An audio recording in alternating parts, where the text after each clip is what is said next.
पुणे पोलिसांकडून cyber fraud करणाऱ्या आंतरराष्ट्रीय टोळीचा पर्दाफाश करत नेपाळच्या 2 आरोपींसह तामिळनाडूमधील अशा 3 आरोपींना बेड्या ठोकल्यात। पुण्यात एका इसमाला फसवत 68,11,692 रुपयांची फसवणूक केल्यासह अटक आरोपींवर मुंबई, पुण्यासह बेंगलोरमध्ये देखील सायबर फसवणूक केल्याप्रकरणी गुन्हे दाखल आहेत।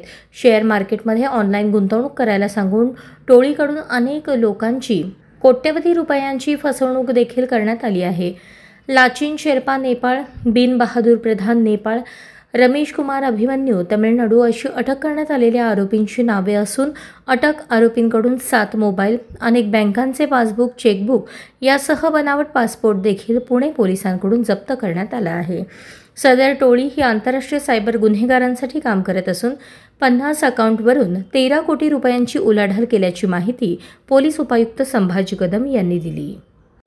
2024 या दिवशी कोथरूड पोलिसांना CR नंबर 368 प्रमाणे संजय अगुळदे यांच्या फिर्यादीवरून एक गुन्हा दाखल होता। IT ॲक्ट सेक्शन्स 66D आणि 319 420 जुना जो आहे त्याप्रमाणे त्या गुन्ह्याचा तपास करत असताना याच्यातले काही आपल्याला अकाउंट डिटेल्स आणि काही गोष्टी आपल्याला समजल्यानंतर आपल्या कोथरूड पोलीस स्टेशनच्या सर्व टीमने त्यात वर्कआउट सुरू केलं।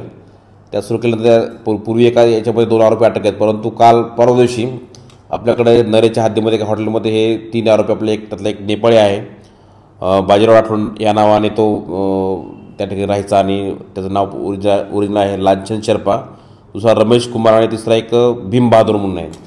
हे सर्व जे आरोपी आहेत यांच्याकडे जवळपास 7 ते 8 मोबाईल्स, खूप सारे चेकबुक्स, पासबुक, नेपाळी पासपोर्ट आपल्या या ठिकाणी मिळाले आहेत। यांची मुळच अशी आहे की याच्यामध्ये शेअर ट्रेडिंगचे ॲप्स डाउनलोड करून त्या ॲप APK फाईल जे आहेत त्या डाउनलोड करून नंतर त्याच्यामध्ये काही अकाउंटवर OTP ट्रान्सफर करून हे पैसे नंतर दुसऱ्या देशामध्ये, चायना आणि बाकीच्या देशामध्ये पाठवत होते। याच्यामधले जे मास्टरमाइंड आहेत ते बाहेरच्या देशात आहेत, परंतु ही जी मधली जी कडी आहे ते त्या कडीला पकडण्यामध्ये कोथरूड पोलीस स्टेशनला यश आलं आहे।